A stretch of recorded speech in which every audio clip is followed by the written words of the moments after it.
अस्सलाम वालेकुम ख़वातीनो हज़रात, मैं हूं नुसरत हारिस और आज मैं एक बड़े ख़ास मौके पे आपसे मुलाकात कर रही हूँ। मौका भी ख़ास है और मेहमान तो निहायत ही ख़ास है। मौका ये है कि आज के दिन मनाया जाता है वर्ल्ड टेलीविज़न डे। उस चीज़ का दिन मनाया जाता है, उस बॉक्स का दिन मनाया जाता है जिससे हमारी मुख्तलिफ़ यादें वाबस्ता हैं। हमारी यादें, हमारे एज ग्रुप की यादें, अगर अपने वालिदैन से पूछें उनकी यादें, अपने बच्चों से पूछें उनकी यादें। हर किसी की अपनी एक डेफिनेशन और अपनी एक अटैचमेंट है जो टेलीविज़न के साथ होती है, मखसूस होती है।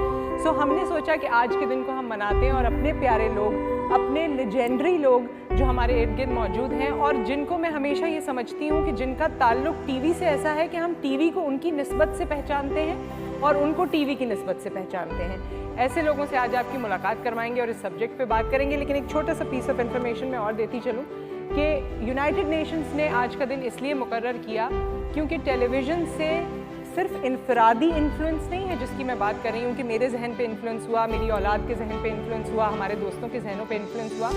इसका एक वो इम्प्रेशन और एक ख़ासियत ये है कि इससे पूरी दुनिया में जो डिसीजन मेकिंग होती है, पूरी दुनिया में जो इम्प्रेशन कायम होता है, उसमें भी तब्दीली आ जाती है। वर्ल्ड पॉलिटिक्स को सबसे ऊपर जाना जाता है इस हवाले से जो टेलीविज़न के रविश से या टेलीविज़न पे होने वाली गुफ्तगू के तहत डिसीजन मेकिंग का बाइस बनता है। सो आज का दिन बड़ा ख़ास है टेलीविज़न के हवाले से, लेकिन आज का दौर बड़ा मुख्तलिफ है टेलीविज़न के हवाले से। वो दौरान गुफ्तगू आपको पता चलेगा कि मैंने ये बात क्यों कही। हमारे साथ मेहमान मौजूद हैं, हम शुक्रगुजार हैं सबसे पहले तो अहमद शाह साहब के कि आज हम आर्ट्स काउंसिल में मौजूद हैं और हमेशा बड़े ही 11th आवर पे बहुत सी चीज़ों की फरमाइश हम इनसे कर देते हैं, लेकिन जहाँ आर्ट की बात होती है, जहाँ गुफ्तगू की बात होती है, जहाँ आर्टिस्ट की बात होती है, तो मेरे ख़्याल में पाकिस्तान में जो एक नाम सबसे पहले जहन में आता है वो अहमद शाह साहब का है। अस्सलाम वालेकुम, कैसे हैं? हमेशा इस तरह ही मुस्कुराते रहिए और हमेशा ऐसे ही एनर्जेटिक रहिए। और हमारे साथ मौजूद हैं जिनको मैं अभी कुछ देर पहले कह रही थी कि आप पर अल्लाह की रहमत है, इनको बहुत अल्लाह ने नवाजा है नाम से और जिस तरह लोगों की मोहब्बत इनसे जुड़ी है, जो अल्लाह ताला ने सोच का और लिखने का आर्ट इनको दिया जो हमारे दिलो दिमाग में आज भी ताज़ा है और उसी तरह ही ताज़ा रहता है जैसे पहली दफ़ा में होता है। हमारे साथ हसीना मोइन साहिबा मौजूद हैं। अस्सलाम वालेकुम, थैंक यू सो मच, आप हमारे साथ मौजूद हैं। और हमारे साथ मौजूद हैं जी टेलीविज़न का और फिल्म का एक बड़ा ख़ास नाम, आपने इनको एक्टिंग करते हुए देखा है और आर्ट्स काउंसिल में ये दर्स व तदरीस से भी मुंसलिक हैं। नज़रुल हसन साहब हमारे साथ मौजूद हैं। Thank you so much for joining, बहुत बहुत शुक्रिया। अच्छा जी, तो अब मेरी बारी तो यहाँ ख़त्म हो रही है क्योंकि मैं पहले आप लोगों से ये पूछना चाहती हूँ कि आपके दिल में, अगर दिल से पूछा जाए कि टेलीविज़न क्या है तो क्या कहेंगे आप? अगर मुझसे पूछोगी तो मेरा दिल तो अभी तक वहीं है क्योंकि मैंने जितने बरस काम किया है, 40 साल से 45 साल काम किया है। यूनिवर्सिटी से डायरेक्ट निकल के कॉलेज के बाद डायरेक्ट वहाँ गई थी और 40 साल तक वापस नहीं आई, वहीं काम करती रही और तकरीबन 50 के करीब सीरियल्स और ड्रामे लिखे हैं। तो जब इंसान इतना मसरूफ़ हो जाता है किसी काम में और इतना दिल लगता है उसका और इतने अच्छे लोग मिलते हैं, जैसे मुझे जो लोग मिले हैं, मैं आपको बताती हूँ, वो मैं तो कहती हूँ कि दुनिया के बेहतरीन लोग थे। मोहसिन अली साहब, शीरीन अजीम, शुएब मंसूर, शहजाद खलील, साहिरा काज़मी, ज़हीर खान, सिर्फ इन लोगों के साथ मैंने काम किया है, इसके अलावा किसी के साथ काम नहीं किया। और ये वो लोग थे जिन्होंने मुझे वाकई बनाया है। मैंने ये कहती कि मैं बहुत, मेरा कमाल है, कमाल किसी एक का नहीं होता है, कमाल सबका मिल के होता है। ये जो है टीवी का काम, ये टीम वर्क होता है, इसमें राइटर, डायरेक्टर और आर्टिस्ट तीनों शामिल होते हैं। अगर तीनों अच्छे ना हों तो काम नहीं अच्छा होता। चाहे आप बेहद अच्छा स्क्रिप्ट लिख दें, अगर डायरेक्टर अच्छा नहीं होगा तो वो डुबो देगा, और अगर आप बुरा स्क्रिप्ट लिखे और डायरेक्टर अच्छा होगा तो भी डूब जाएगा। इसी तरह आर्टिस्ट, अगर आपकी पूरे आर्टिस्टों में अगर 2 आर्टिस्ट भी वीक आ गए तो आपकी सीरियल नाकाम हो जाती है। तो ये बड़ा मुश्किल काम है और इस मुश्किल काम को हम लोग बड़े दिल लगा के करते रहे और बड़ी शाबाशियाँ मिली हमें, क्योंकि हमारे ज़माने में जो लोग थे उसमें मैं आपको नाम बता दूँ जिनका नाम न लेना बहुत ज़्यादती होगी। असलम अज़हर साहब थे, आगा नासिर साहब थे, कमर आफ्ताब साहब थे, निसार हुसैन साहब थे, यावर हयात थे और इफ्तिखार आरिफ साहब थे। इफ्तिखार आरिफ साहब का नाम ख़ास तौर पर इसलिए मैं ले रही हूँ कि वो उस वक्त कंटेंट हेड थे और उन्होंने मुझे बहुत इनकरेज किया था, क्योंकि मुझे नहीं पता था ड्रामा लिखना कैसे आता है, लेकिन उन्होंने कहा नहीं तुम लिख लोगी, लिखो लिखो लिखो, और डांट डपट के उन्होंने मुझसे लिखवा लिया था। इसका मतलब ये है कि आपकी पहली मोहब्बत ज़िंदगी की टेलीविज़न है, मैं तो ये समझ पाई। बिल्कुल पहली मोहब्बत ज़िंदगी की टेलीविज़न है और आज तक वो ये पहली और आज तक है। हाँ।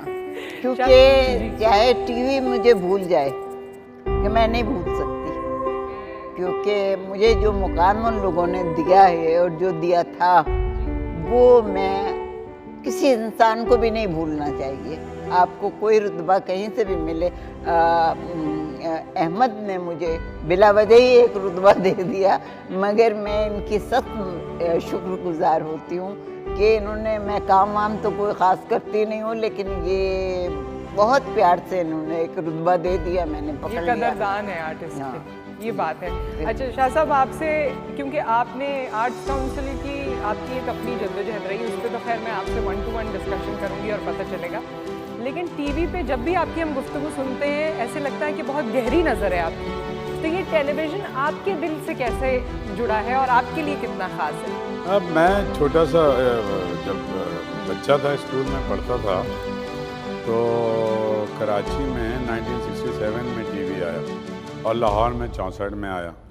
तो हमारे घर तो टीवी नहीं आया था, हमारे घर के करीब एक चाय का होटल था, तो उसने कहा कि उसकी बिक्री ज़्यादा हो जाए, तो वो एक ब्लैक एंड वाइट टीवी का डब्बा ख़रीद के ले आया। उस वक्त मैं 8 साल का था, तो मैं बहुत हैरान होता था, ब्लैक एंड वाइट लोग आ रहे हैं, बात कर रहे हैं, ड्रामा हो रहा है, खबरें हो रही हैं, और मैं पीछे से घूम घूम के जाके देखता था कि लोग इसके अंदर किस तरह से दाखिल हुए। वो मेरा पहला एक्सपीरियंस था टीवी के साथ। फिर टीवी आप समझें कि एक ऐसा एक खिड़की खुली कि उससे पहले सारा आवाज़ों का सिलसिला था, रेडियो था और सिर्फ आप सुन सकते थे, और इस तरह से इन कैरेक्टर्स को, ड्रामा, म्यूज़िक, करंट अफेयर आप देख नहीं सकते थे। तो एक बहुत बड़ा रेवोल्यूशन लेके आया टीवी दुनिया में, दुनिया भर में तो खैर बहुत जल्दी आ गया। अमेरिका में 1930 के एंड में टीवी आ गया था, पहला स्टेशन बना, लेकिन वहाँ भी टीवी की जो असल तरक्की हुई वो यानी 1950-51 से, जब टीवी ने अपने आप को कमर्शियल कॉर्पोरेट सेक्टर के साथ जोड़ लिया। अब टीवी असल में तो एक मीडियम है, जैसे रेडियो एक मीडियम था। इससे पहले फिल्म, खामोश फिल्मों का दौर शुरू हो गया था और मैकेनिकल टीवी भी आ गया था। फिर मैकेनिकल टीवी के बाद इलेक्ट्रॉनिक टीवी आ गया, फिर और आज आपके सामने डिजिटल टीवी है। तो बेसिकली ये तो एक मीडियम है, एक इस तरह का कि जिसके ज़रिए आप अपना कोई भी पैगाम पहुंचा सकते हैं। टीवी मैं समझता हूँ कि सबसे बड़ा रेवोल्यूशन था टीवी, कि फिल्म के लिए आपको सिनेमा जाना पड़ता था, टीवी आपके बेडरूम में दाखिल हो गया और उसने आपकी पूरी ज़िंदगी पे असर डाला। ये सिर्फ कोई एंटरटेनमेंट की चीज़ नहीं है।